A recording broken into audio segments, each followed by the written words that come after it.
Hi friends, ఈరోజు చిన్న బతుకమ్మ ఏ విధంగా చేయాలో చూడండి. ముందుగా మనం ఒక పీట వేసుకొని ఆ పీట పైన ముగ్గు వేసేసుకోవాలి. నేను ఇక్కడ టేబుల్ పైన చేస్తున్నాను కాబట్టి దానిపైన ఒక ముగ్గు వేసుకున్నాను. మీకు వచ్చిన ఏ ముగ్గు అయినా వేసేసుకోండి. తర్వాత అందులో దానిపైన ఒక ప్లేట్ పెట్టి ఆ ప్లేట్ పైన 2 బడతల దారాలు 2 సైడ్లో వేసేసి ఒక 4-5 ఆకులు పైన వేసేసేయండి. ఇక్కడ బీరాకైనా వేయచ్చు, గుమ్మడాకైనా వేయచ్చు. నా దగ్గర గుమ్మడాకు ఉంది కాబట్టి నేను గుమ్మడాకులను వేసుకున్నాను. తర్వాత ఈ ప్లేటుకు మట్టంగా ఉంచి ఎక్స్ట్రా ఆకులను కట్ చేసేయాలి. తర్వాత అందులో కొంచెం పసుపు, కొంచెం కుంకుమ వేసేయాలి. ఈ ప్రాసెస్ చేయడానికి ముందే మనం బొట్టు పెట్టుకోవాలండి. తర్వాత ఈ చిగురింత తెలుసా అండి మీకు, మనకు ఫ్రీగా గడ్డి చేలలో దొరుకుతుంది. ఆ చిగురింతను తీసుకొని ఇలా ప్లేట్ సైజ్ చేసుకొని రౌండ్గా చేసుకొని అందులో వేసేసుకోవాలి. ఇది వేయడం ఎందుకంటే మనకి పువ్వులు అనేవి ఎక్కడ పడిపోకుండా అతుక్కున్నట్టు బతుకమ్మ చాలా మంచిగా వస్తుంది. ఎక్కడ పూలు అనేవి విడిపోకుండా ఈజీగా వచ్చేస్తుంది. తర్వాత మన దగ్గర ఏ పూలు ఉంటే ఆ పూలు కింద ఒక వరుస పెట్టేసుకొని అందులో మళ్ళీ చిగురింత పెట్టేసి మధ్యలో ఉన్న ఖాళీని నింపడానికి ఆకులను చిన్న చిన్నగా ముక్కలుగా చేసి వేయాలి. ఈ ఆకులు వేయడం అనేది వన్ సైడ్ వేయొద్దండి, బతుకమ్మ ఉంగిపోతుంది వాటర్లో వేస్తే. మొత్తం రౌండ్గా వేసేయాలి. తర్వాత మళ్ళీ ఫ్లవర్స్ని పెట్టేసి మళ్ళీ చిగురిందని ఇలా 2-3 అతికేసామనుకో మనకు బతుకమ్మ అనేది స్టిఫ్గా ఉంటుంది. ఎక్కడ ఊడిపోకుండా పూలు జారిపోకుండా మంచిగా ఉంటుందండి. కాబట్టి ఈ చిగురింతనం అనేది మీరు యాడ్ చేసుకొని బతుకమ్మను చేసి చూడండి ఒకసారి. ఇక్కడ నేను కింద ఎల్లో ఫ్లవర్స్ పెట్టాను కాబట్టి ఇప్పుడు మళ్ళీ పింక్ ఫ్లవర్స్ ఒక లైన్ పెట్టేసుకున్నాను. ఈ ఫ్లవర్స్ పెట్టుకునేటప్పుడు మనం మట్టంగా నీట్గా పెట్టేసుకోవాలి. వంకర టింకరగా పెట్టుకుంటే మనకు బతుకమ్మ కూడా వంకర టింకరగానే కనిపిస్తుంది. కాబట్టి లైన్గా స్ట్రైట్గా చూసుకుంటూ నీట్గా అనుకుంటూ ఫ్లవర్స్ అన్ని సరి చేసుకుంటూ రౌండ్గా పెట్టేసుకోవాలి. తర్వాత దానిపైన ఇక్కడ మనకు నింపడానికి ఖాళీ ఎక్కువగా లేదు కాబట్టి డైరెక్ట్గా ఫ్లవర్స్ పెట్టేస్తున్నానండి. ఇప్పుడు మళ్ళీ చిన్న హోల్ వచ్చింది కదా, అందులో ఒక 2-3 చిగురింతలు వేసేసి అందులో మళ్ళీ ఫ్లవర్స్ పెట్టేసేసుకోవాలి.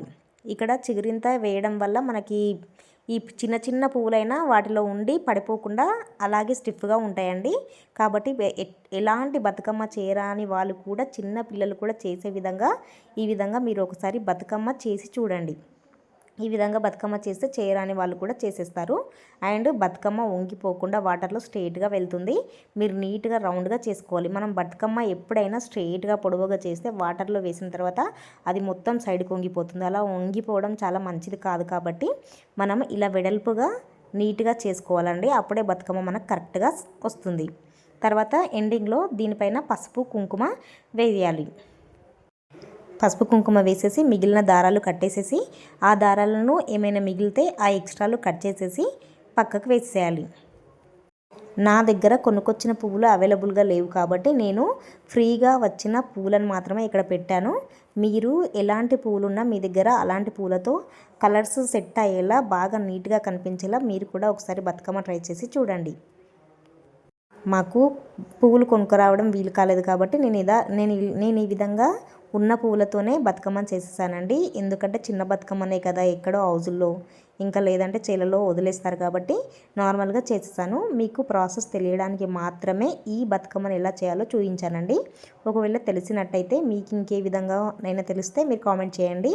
అండ్ బతుకమ్మ మధ్యలో మనము విడిపోయిన ఆకుల రెక్కలను కానీ పూల రెక్కలను కానీ నింపొచ్చు, లేదా వరి పొట్టు నింపొచ్చు, కాగితాలు నింపొచ్చు, సీతాఫల చెట్టు ఆకులను ఏవైనా మనకి ఏవి అవైలబుల్గా ఉంటే అవి మధ్యలో రౌండ్గా ఖాళీలో ఉన్న బతుకమ్మలో నింపొచ్చండి. తర్వాత మనం ఒక్కటే బతుకమ్మ చేయదు కాబట్టి ఒక 4-5 పువ్వులు ఇక్కడ విడిపూలు వేసుకున్నాను. అండ్ పప్పు పలారం పెట్టుకోవాలి కాబట్టి నేను పెసరపప్పు చక్కెర వేసుకున్నాను ఒక బౌల్లో. అయిపోయిందండి చిన్న బతుకమ్మ. చూడండి, మేము ఈ చిన్న బతుకమ్మను ఒక హౌజ్లో వేసేసాము, చిన్న హౌజ్లో. కానీ ఈ బతుకమ్మ అనేది అస్సలు సైడ్ కొంగలేదు. కరెక్ట్గా అబ్జర్వ్ చేయండి. పక్కకున్న బతుకమ్మ అయితే కొంచెం సైడ్ కొంగింది. అలా వంగకుండా ఉండాలంటే మనం మధ్యలో హోల్ నింపేటప్పుడు జాగ్రత్తగా రౌండ్గా ఈక్వల్గా నింపాలి.